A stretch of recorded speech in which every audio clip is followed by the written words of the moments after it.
Hello, on the day that I am filming this, and hopefully the day that you are seeing this, it is New Year's Day 2025.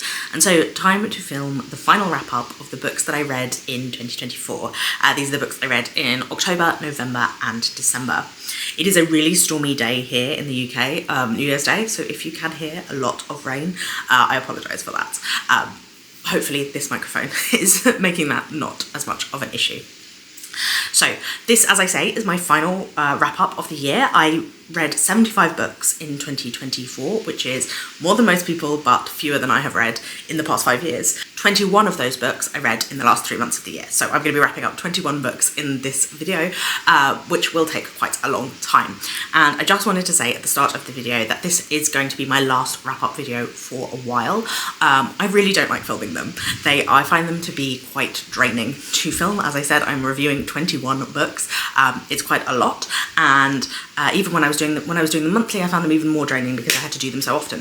So I think that next year, all of my sort of review content like this will be over on my Instagram, Roisin's Reading.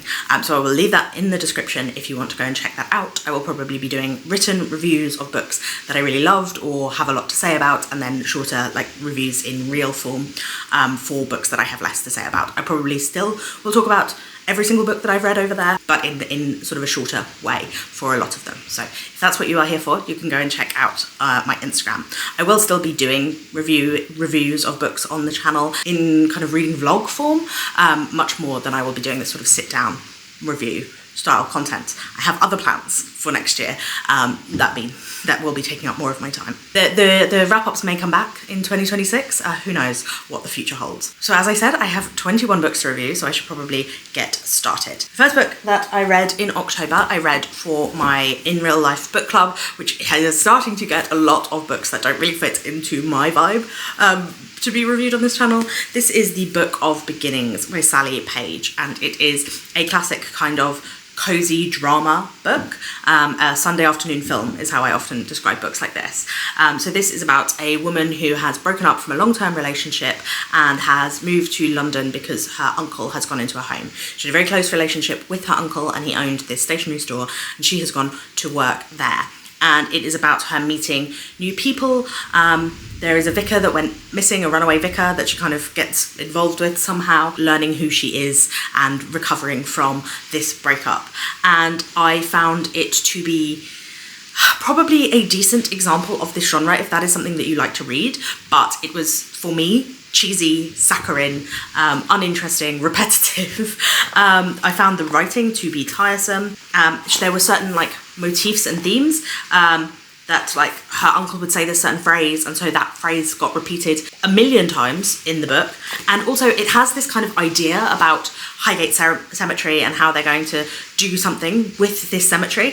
And there are 3 characters in this who keep constantly congratulating themselves on how great an idea this is and how interesting their writing is and all these stories they found out how great it is. And I just couldn't help feeling that the writer was congratulating herself the entire time. So yeah, I was not the greatest fan of this one. But as I said, the writing is like accomplished enough. It's not, apart from those repetitions, the actual writing is fine, and there is some interesting nature to some of the characters. So I think if you are into that genre, this would be a fine one to read, an easy one to pick up, but I'm not into that genre, so it didn't work for me. Then I read Funny Story by Emily Henry. I listened to the audiobook of this one. This is about a woman who is engaged to a man who then breaks up with her not long before the wedding and instantly becomes engaged to his childhood best friend. So this woman then ends up moving in with the childhood best friend's ex-boyfriend. So they kind of swap, but these 2 people are not really in a relationship, but then they start fake dating because they get an invite to the wedding of both of their exes and decide to fake date in order to go. Now, I read another Emily Henry, which will be coming up later, and I, for the life of me, cannot remember which one's which. I cannot remember which characters are in which. I cannot remember which beats were hit in each. I feel like they are so similar that they've got completely enmeshed and muddled in my mind. Emily Henry, I like the way that she writes like meet cutes or setups. I think she does a good job of that. I think they can be interesting and quite fun. But she gets so earnest so quickly, and I find her earnestness incredibly grating. It just didn't work for me, and I know, so I read another one. What was the point of me reading another one if I know that for me something about these winds me up? Like, I enjoy a rom-com film. I think they can be a really fun escapism. I'm a big fan of like the Nora Ephron's. Sometimes would like to feel that same experience from reading a book, or particularly listening to an audiobook. I find it really hard to find ones that aren't incredibly grating and cheesy and earnest, and ones that have the kind of wit and sparkle. And yeah, funny, I don't think Emily Henry is the woman for me. Like, her and her mum moved around all the time, and she was looking for a place to call home, and this guy is from this very small town in Michigan. The exact opposite of practical buttoned up Daphne. Aren't her female characters not all practical and buttoned up and neurotic? Next, I read an author that I know I do like, a similarly hyped author. I read Intermezzo by Sally Rooney. Now, I have a whole video about Sally Rooney, which I will leave in the cards above, and I also talked about this one in my video where I was reading the Irish Book Prize shortlist, which again I will leave in the cards above. So I have talked about this book quite a lot on this channel already. Intermezzo tells the story of Peter and Ivan, two brothers a decade apart in age, who have recently lost their father. Peter is a lawyer struggling with alcoholism and Catholic guilt in relation to the death of his father, and also in relation to his romantic relationships. He was in love with a woman who was his university sweetheart, but she was in a car crash and it led to their breaking up. And he is in a relationship with a younger woman who is 23 compared to his 32, I believe, who is squatting, also does sort of OnlyFans, basically, to support herself. And then Ivan is a young chess prodigy who has gone from adolescent prodigy to young adult, losing his way, no longer feeling the love for chess he once had. And he goes to play chess in a small town in rural Ireland and meets Marianne, I can't remember, who lives in this small town and is separated from her husband. And there is a lot of Catholic guilt on her side as well. And it deals with Sally Rooney's normal themes of class and of interdependence in relationships, focused on self-reliance. And also there is a lot about like Catholicism in Ireland in this one, and the pressures of Catholicism and conformity in a culture which is so small, kind of everyone knowing each other. There's a lot of like judgment, tall poppy syndrome. I really enjoyed it. The Ivan sections are written in the style you expect from Sally Rooney, which I do enjoy. It's quite economical with description, but I think very evocative, and kind of weaves into from description to the characters' headspaces and between characters in a way I enjoy. Peter's style is written in a reference to James Joyce in a much choppier, more difficult to read and get on board with. It takes a minute to get into the flow of, but it does reflect his disengagement due to grief and his sort of fractured identity. It was a really interesting read, one with a lot of complexity. I really enjoyed the Irishness of this novel, and the way that it talked about money and relationships and class and power dynamics. Yeah, I really enjoyed it, and I don't know if it is my favourite, but I think it's one that I would like to reread. Then I read Autumn by Ali Smith, which is a book that I have been meaning to read for ages. I listened to the audiobook, and this is about a man, an older man and a young woman who have a relationship with one another, not romantic in any way. He was her next door neighbour when she was very young, and she lived with her mother by herself, and her mother, they had kind of a difficult relationship, and she has a difficult time in school and things, and he kind of introduces her to art and history and film and things, and they have a lot of discussions, and it is a very like pure platonic relationship, and we flash between the time period when she is a child and when she is older and he is very old, and in a home and unconscious a lot of the time, and so there are moments that are kind of dreams and hallucinations that he is experiencing because of the like high amounts of painkillers he's on and stuff like that, and we slowly uncover the sort of history of his past and why he is where he is, and it's another one that I don't remember very much of. I do enjoy Ali Smith's writing style. Again, it is quite stripped and plain. There are similarities, I would say, between Ali Smith and Sally Rooney in terms of style and tone, but Ali Smith's is much less concrete. And there is a lot more ideas-based stuff about art and philosophical stuff going on as well. But I think that this is one, it's very short, and I think I should have read a physical copy of, because I do feel like it is so like floaty and There's so little plot. It's a lot about relationships, familial relationships, between mothers and daughters, and the treatment of women and the treatment of children as well. But I think I could have grasped a lot more from it had I read it physically, because I think then I would have given myself more breathing space and time to properly focus on it. I love an audiobook, and I definitely think some books benefit from audio, but I think this one I would have done better had I read physically. Then I read The Swallowed Man by Edward Carey, another book that you have to read physically, Edward Carey books, because he is not just a writer but an illustrator, and so I think the illustrations are an important part of it. This is a retelling of Pinocchio from the perspective of Geppetto when he has been swallowed by the big fish, or the whale. And so we are inside this big fish with him reminiscing about his building of this boy that came to life. And so there is a fantastical element to it, but at the same time, there is something, it's almost, we don't quite believe Geppetto. It feels unreliable. He is a much different character than the friendly man in the Disney film. He is much more complex, and his past and his history come up a lot. And there was also a man he made of China at one point, or someone made someone of China. I don't know. There's a lot of sort of fairy tale-esque, kind of macabre, dark, but not in a violent way, just in a sort of tonal way. There's a lot of darkness to this book. It is one with sort of a ambiguous ending and a lack of surety about what happened. I really like Edward Carey's style, his writing. I think it's really fun to read.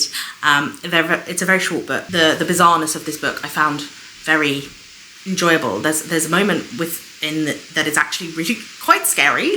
I'm someone who reads horror, and I found this one more scary than a lot of the horror that I have read. An interesting look at fatherhood and identity and becoming, and how that is linked to creativity. It is gross and disgusting and dark, and definitely a fun read. I'm not sure how long it will stick with me, but I definitely enjoyed it. Then I read another fairy tale book, A Wild Winter Swan by Gregory Maguire, who wrote the book Wicked. And this one is a retelling of The Swan Maiden, which is a story about a girl whose brothers get turned into swans, and she has to make them cloaks in order to turn them back into boys, but one of the boys doesn't quite get turned back properly. And this is a very festive, Christmassy book set in an Italian-American family in New York in, I think, the 40s, 50s time. And it's about a young girl who lives with her grandparents. Her mother is away, unwell, and there were kind of hints about what that is. And her father died in the war. She goes to school and everyone thinks she's quite strange, and she ends up being kicked out of school at the beginning of this book. And her grandma and granddad are trying to get money because they've run out of money from their richer sibling, and so they're trying to impress her with this big feast of the 7 fishes of Italian Christmas Eve. They're really worried about this girl getting in the way, and then all of a sudden this girl in her attic room, this boy flies into the window, and he has one wing and the rest is boy, and he is crashing about, causing mayhem. I think this would be a really fun book to read over Christmas time. It has, the atmosphere is really good, and the festiveness I enjoyed about it. It is an ambiguous, strange, not really sure what's going on, and the sense of humour is a little too farcical for me.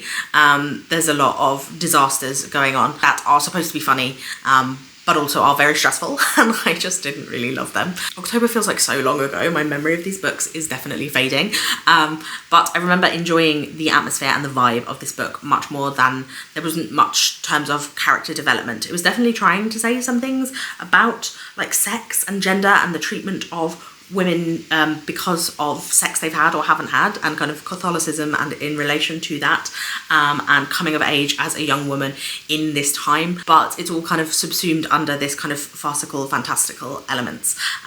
So I definitely think I would read more Gregory Maguire, but I don't think this is one that really stands out. Then I read The Old Ways by Robert Macfarlane. This is a piece of nature writing where Robert Macfarlane goes on various different walks around the UK and Spain and Palestine.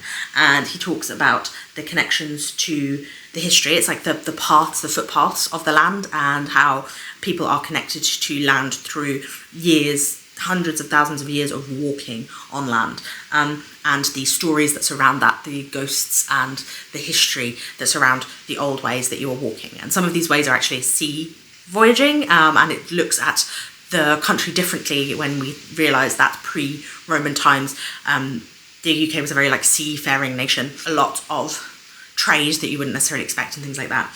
Robert Macfarlane is an excellent writer, perhaps the best nature writer I've ever read. His voice is so strong, they're so poetic and beautiful, but not in a way that is difficult to understand. It's very clear and concise. He really explores ideas and questions himself. There's no like certainty in the way that he's talking, and I really enjoy that. I love the way that he weaves in stories, folklore, mysticalness to them. There was one walk in here where he is walking across a causeway in the most like dangerous walk in Britain, because the sea comes in really fast and you can't necessarily see it coming and people get swept away. And the atmosphere of that really felt like a gothic novel. There's a lot of like interesting things to learn, and interesting ideas discussed and connections made in this book. I think if you are interested in nature writing at all, you should read this. And if you are interested in ideas of land and conceptions of how humans are connected to land, I thought that that was really good too. And it's also about walking, humans' relationships to walking and how that connects us to the land. And again, one that I think I could reread quite happily. The final book that I read in October was The Burning Chambers by Kate Moss. This is historical fiction set in the 16th century in Carcassonne, and it is about a woman called Minou, who is the daughter of a bookseller who sells heretical books alongside non-heretical books. He's not himself an Huguenot, but he is sympathetic. And so she goes out to open the bookshop for him, and rumblings of an uprising and shutdowns of people. And then there is another perspective, who is Piet, who is a Dutch man who has become involved in the Huguenot resistance in France. And we see him, how they are going about trying to make money, trying to fight. It is a book for people who like historical fiction about women who individualistically do a lot and are not like other girls at their time and go out to get involved and are very active, and there's kind of a romantic notion.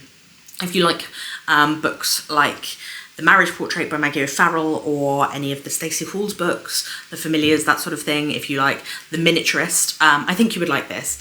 It is one of those books that is set in a historical time period but doesn't do much to try and actually evoke that time period with the writing. The characters talk like modern people in a way that doesn't feel right. I don't feel like it's engaging properly with ideas of the time. I feel like it is putting modern people in the ideas of the time. And obviously people are in a lot of ways the same, but there are differences, different beliefs, like the strength of religious conviction of Huguenots and Catholics at this time are kind of really glossed over, and everything is about power, not about actual religious conviction, because that's something that's quite difficult to understand from a fairly secular country perspective.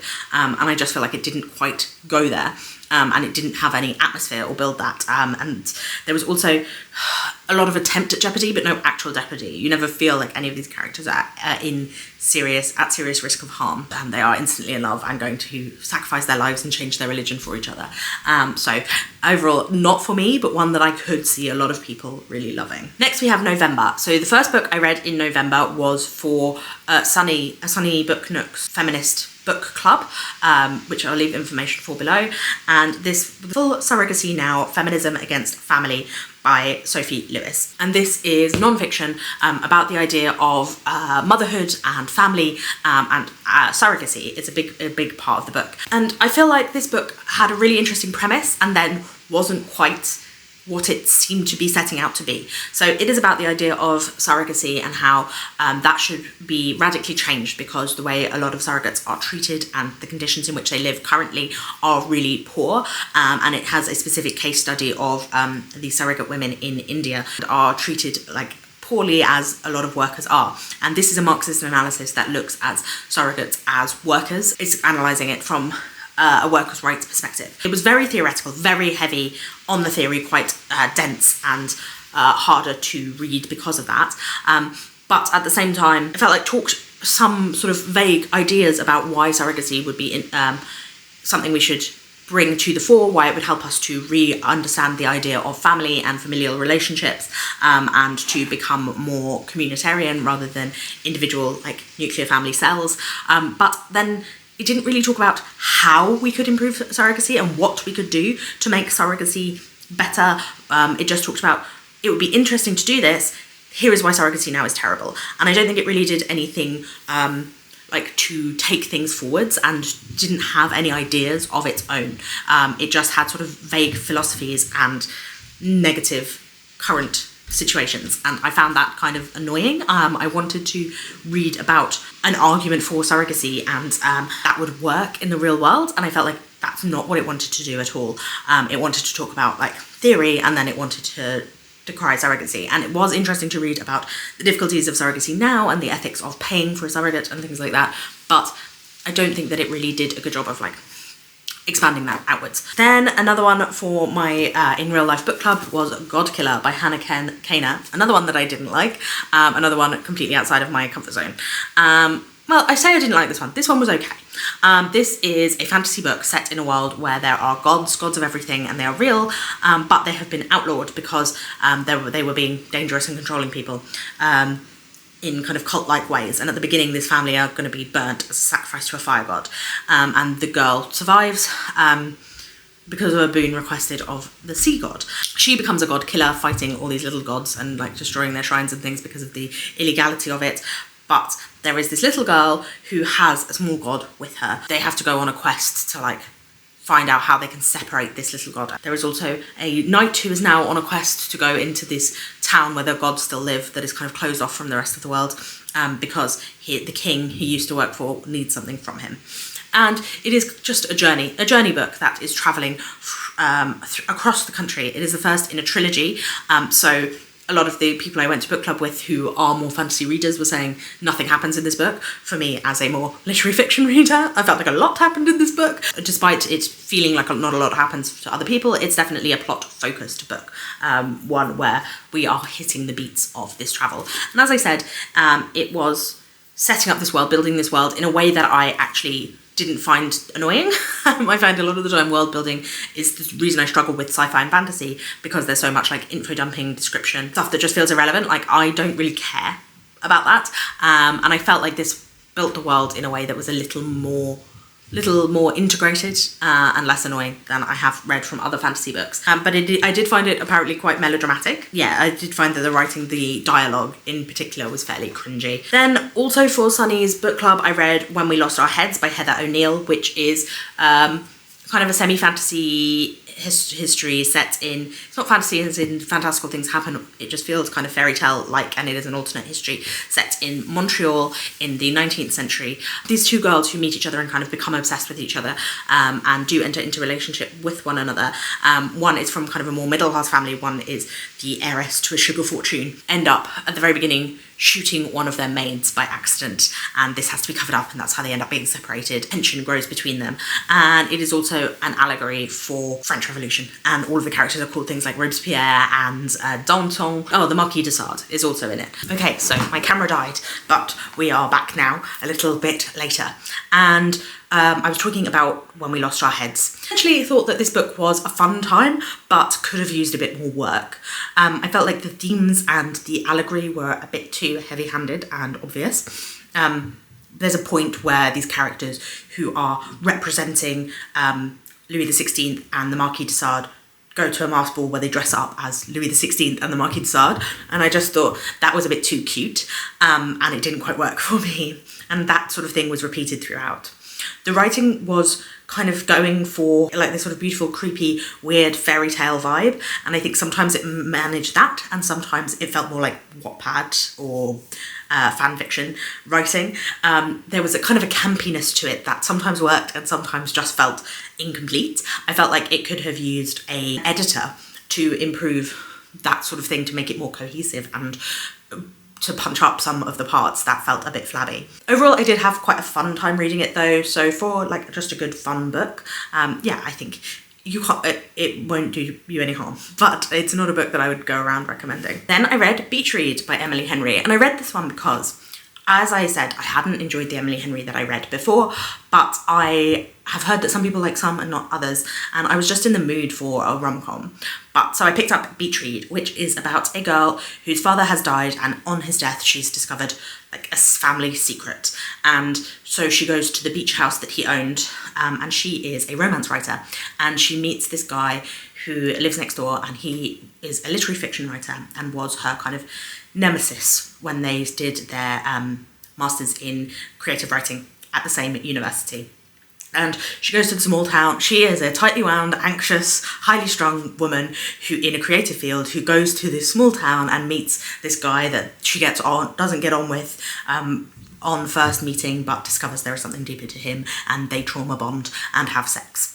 That is the plot of all Emily Henry books, I believe. Again, as I said, it gets super earnest and it's uninteresting, and the will they, won't they, do they really believe in their love of each other, like do they really believe in the fact that whether the other person has feelings for them or not. It's really tiresome. And this one isn't even as set up as some of the others. It doesn't quite have the kind of ridiculousness, which I kind of enjoy in a rom-com.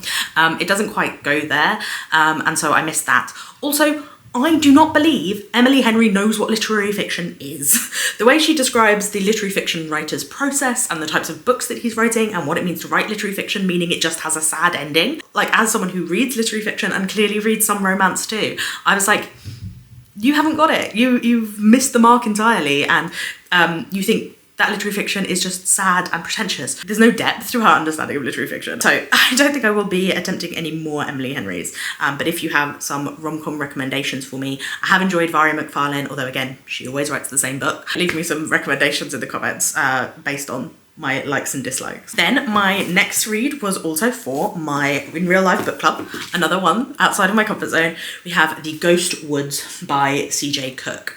This is set over 2 time periods in the 50s and 60s in a mother and baby home in Scotland.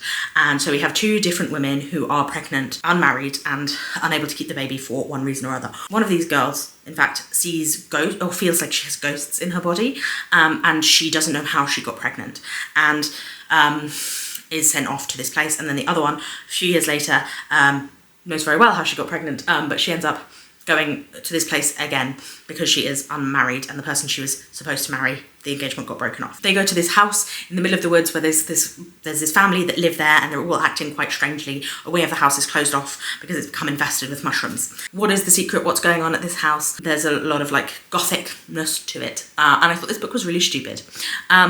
First of all, it was really obvious what was going on from the beginning. Like, we are introduced to this character who is clearly mentally unwell in some way, and she does not know how she got pregnant, and there is a creepy stepfather standing by the door rubbing his hands, and you're like, pretty sure I know who is at fault in this. And then we go to this hall and stuff about mushrooms that I think is ridiculous and doesn't feel very realistic. Mother and baby homes is a very interesting topic, one that I would enjoy reading about. I like a gothic atmosphere, and I can enjoy some weirdness with mushrooms, but this just felt so stupid. It felt so obvious what was going on. It felt like it was trying to lean into, is there potentially supernatural going on? Is there hallucinatory mushrooms going on? But the actual result came out to be stupid. It was just ridiculous, and a lot of the red herrings felt completely pointless. Like, you've just put this in here to try and draw someone off the scent. It doesn't really make sense. And I feel like this was badly plotted nonsense. I read some books, as I mentioned earlier, on the Irish Book Prize shortlist, which is linked in the cards above. And one of them that I read was Heart Be at Peace by Donal Ryan. This is set in a small town in, I believe, the west of Ireland, that is struggling with the economic downturn post-Celtic Tiger in Ireland. If you're interested in that, my Sally Rooney essay will talk to you about the economic situation in Ireland. And this town is one of those post-industrial towns where there is not enough work for the people who are still there, and there is a problem with drugs and drug dealing. And it is... the way that it's set up is that each chapter is told from a different character's perspective, and we get a picture of this town and of the ways that the town is being controlled by the financial situation in which it finds itself. And there is a lot about judging and looking at your neighbours, and I believe that Donal Ryan is a poet. It is written in a very poetic style, which meant that in the end, I switched to the audiobook of this, and I think that that was a good idea, in part because sometimes the style felt a little overwhelming reading it on the page, but also because the audiobook is a full cast, so each of the chapters is told with a different voice, and I think that that works really well for an audiobook like this. This is what eventually won the Irish Book Prize, and I can understand why people who care about like structure and the writing and things like that would think that this was done really well, because a lot of the other books on that list were less interesting in terms of form. But for me, I did feel like it the way that it handled these themes was at times a little on the nose, and the ending as well I wasn't a huge fan of. It felt a bit silly compared to some of the more seriousness that had gone on before. I definitely enjoyed the reading experience, and it is very short, so if you are looking to read something poetic and lyrical that is very place-based and does a good job of when you see something from a character's perspective and then you see them in another character's perspective, or the other way around, so you get things a little differently. Both of those things are done well. It is done well, but it's not one that I fell in love with. Then I read The Woman Behind the Door by Roddy Doyle. This is the third in a trilogy, but it's been 15 years since the last book came out, and it does stand alone. I haven't read the rest of the book, so this does stand alone, as a lot of literary fiction trilogies I think do. This is about a woman called Paula Spencer, who lives in Dublin, and it is set between 2020 and 2023. So it starts with her getting her, I think it's 2021 and 2023, and so it starts with her getting her COVID vaccine, and at this time also her daughter has come back to live with her after dropping a bomb about what's going on in her personal life, and so she comes back to live with her mother, and that mother-daughter relationship and the difficulties that they have in a relationship is kind of what this ruminates on. We are very much inside Paula's head, and so it is a very sort of meandering book that talks about what she's doing at the time and then flashes back to the memories and what this reminds her of. She was in an abusive relationship with her children's father and is also a recovered alcoholic, and so that is part of the complexities of her relationship, particularly with this eldest daughter who did a lot of looking after her and not feeling looked after by her. And so there is complexities there, and her daughter also has daughters, and which adds to that. It is a really good example of a character study. I think if you like character-based books, this one would work really well for you. I did think that the reveal of the thing that the main character, that the daughter had dropped, was a bit of a damp squib. I don't think it quite lived up to the amount of drama there was surrounding it. But I did think the rest of it was very good. And as I say, this character, Paula Spencer, feels very realistic to me. She is complicated and flawed and not always kindest of things, and I think that was a really good reflection.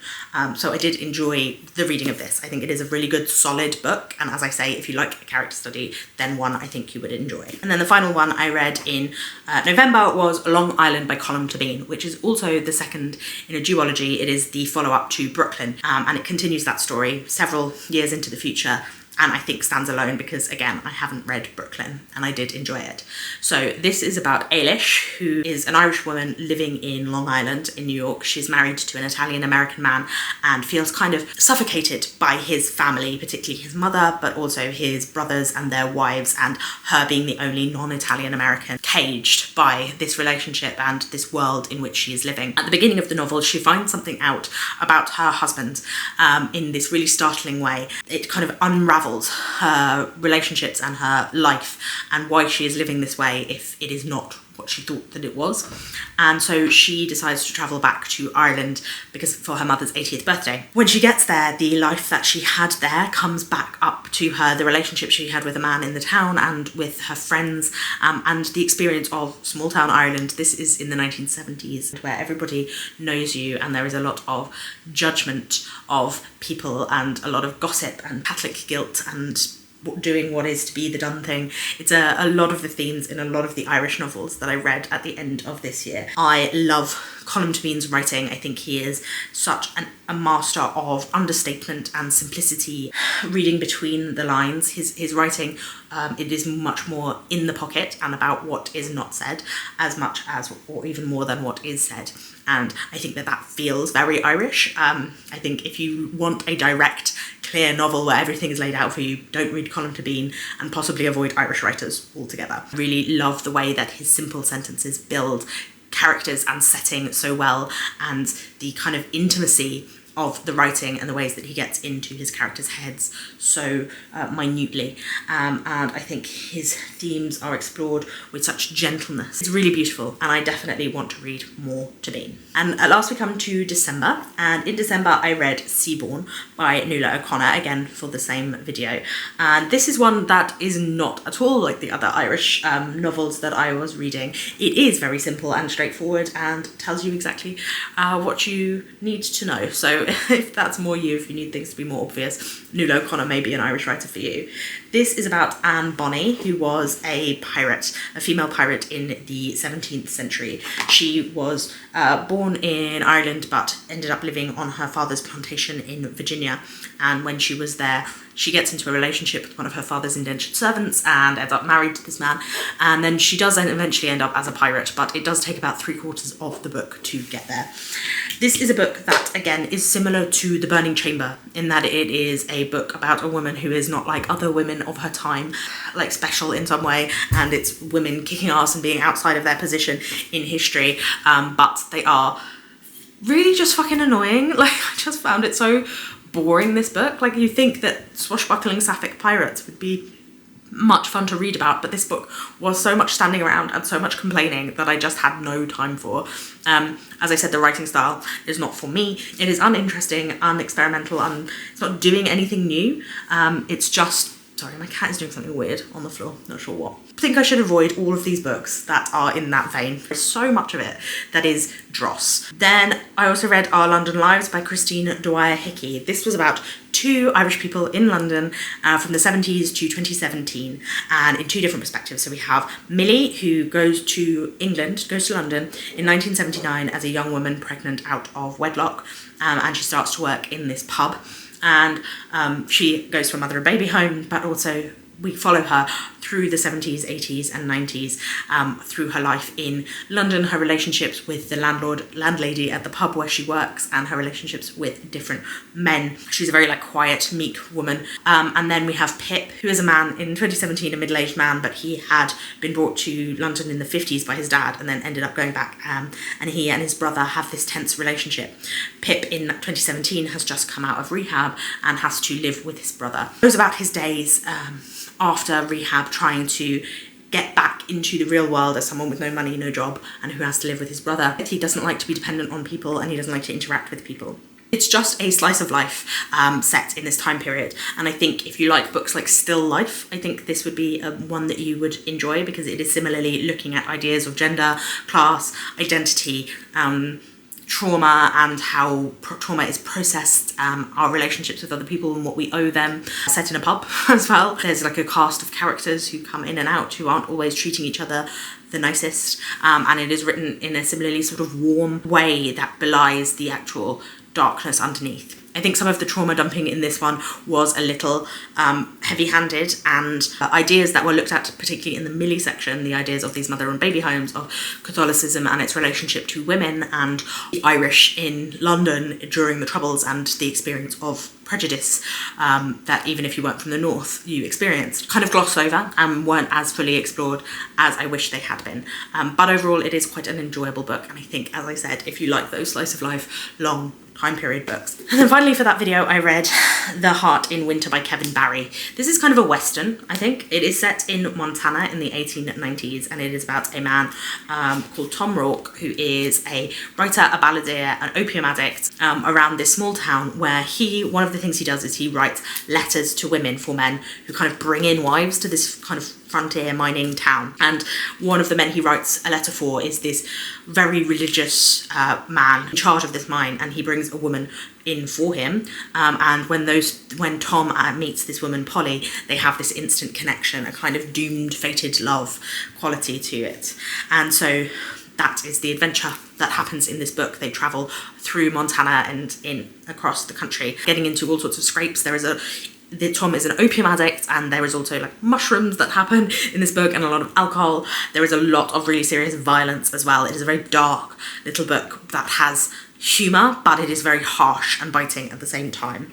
This book is written with, I think, a reference to these, because Tom Rourke is a writer and a balladeer, it is a reference to Irish oral tradition, and there is a lot really beautiful writing and a structure of writing that is really interestingly done. The way the grammar of this book is really, really interesting. And whilst sometimes I really enjoyed that, sometimes I really struggled with it, and I found the construction, the way that it was written, meant that I lost a lot of sense. Found myself having to repeat and reread and focus a lot in a way that lost my enjoyment for the book because I spent so much time confused. And as I said in the vlog where I talked about this, I wasn't sure how much of that was myself and being not well when I was reading the book, and how much of it was the book itself not conveying its message, combining that beauty with clarity, which is something that I think is important. If you are going to write beautiful, complicated sentences, I think there needs to be elements of clarity pulling people onwards through the book. It's not that I didn't understand what was going on, it was just that sometimes the sentences were difficult, and perhaps that was on purpose, to slow you down, you're reading through the book, but I am not sure. Over the course of these 3 months, I've also, with my boyfriend, been listening to Dan Jones's biography of Henry V, who was King of England in the early 15th century and ended up being nearly being King of France as well. It's just a biography of him from his birth through to his death. It is a linear narrative history, but I didn't love it. I don't care that much about battles. I don't care that much about the day-to-day minutiae of that sort of thing. I'm much more interested in like the political machinations and individual characters in a way, and this or the life of the people rather than the rich, and the kind of lived experience of the time period. And I don't think that this bumped into either of those things. It was very much a straightforward military history biography. And then the final book that I read this year was They Call It Love, The Politics of Emotional Life by Alva Gottby. And this is a very short non-fiction book about love and dependency and what we owe to one another, the way that love is taken advantage of in order to force people to provide reproductive care, do reproductive work for free, ways that we can use mutual aid and like help for one another to a more communitarian end, rather than the way the siloing of individuals into discrete parts.